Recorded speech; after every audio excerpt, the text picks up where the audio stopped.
Well, happy Memorial Day. So, still down here at the lake. Beautiful day.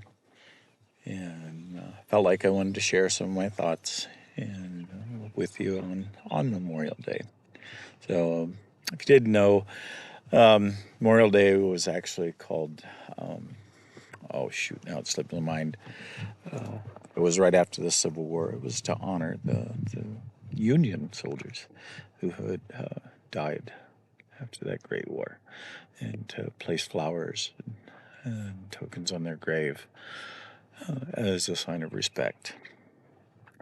So, my quote today is from President Kennedy, President John F. Kennedy. As we express our gratitude, we must never forget that the highest appreciation is not to utter the words, but to live by them. President John F. Kennedy. So, I'm going to plagiarize a little bit, actually, a lot. The author for my video today is Annie Lane, and I want to thank her for writing this and posting it. I hope she doesn't mind my sharing it with all of you, but I thought it was very poignant. Memorial Day is often seen as the unofficial beginning of the summer. A long weekend filled with backyard barbecue, road trips, the smell of freshly cut grass.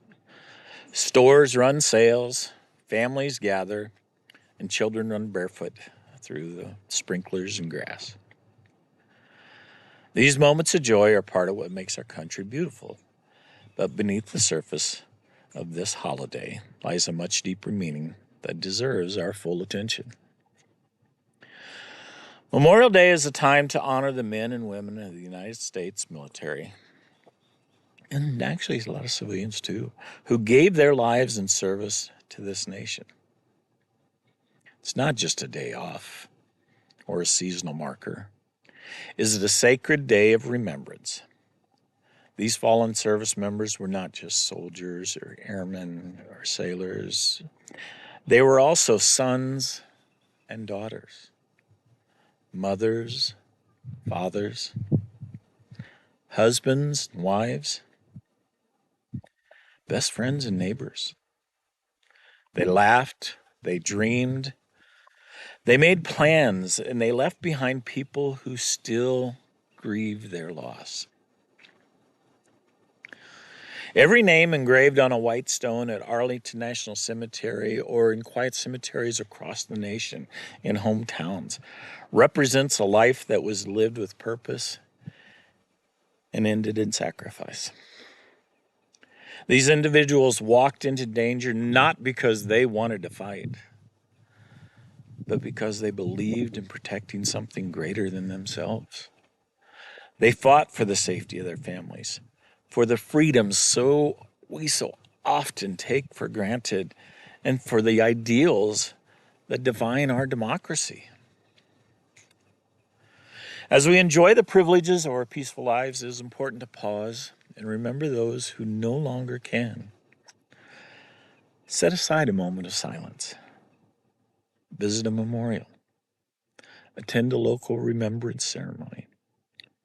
Share the story of a fallen hero with your children. I know in my news blog this morning, they were talking about at 3 o'clock across the country, whatever time zone you're in, is to take a moment and of silence and reflect. So I hope you'll be able to do that. Listen to the experience of veterans who carry the weight of lost comrades. If you know someone who has lost a loved one in service, reach out to them.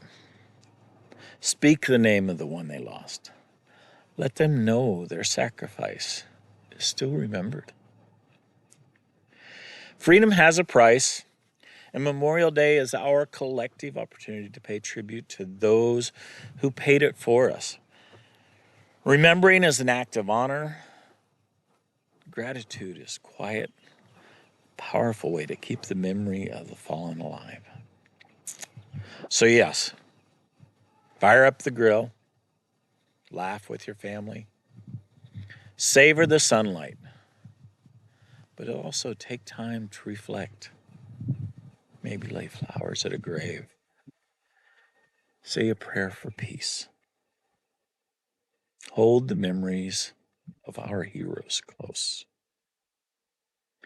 Because freedom is never free, and remembering them, truly remembering them, is the least we can do.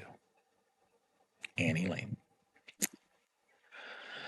So, my quote, again from John F. Kennedy: as we express our gratitude, we must never forget that the highest appreciation is not to utter the words, but to live by them. President John F. Kennedy. As always, love you. Hugs and prayers.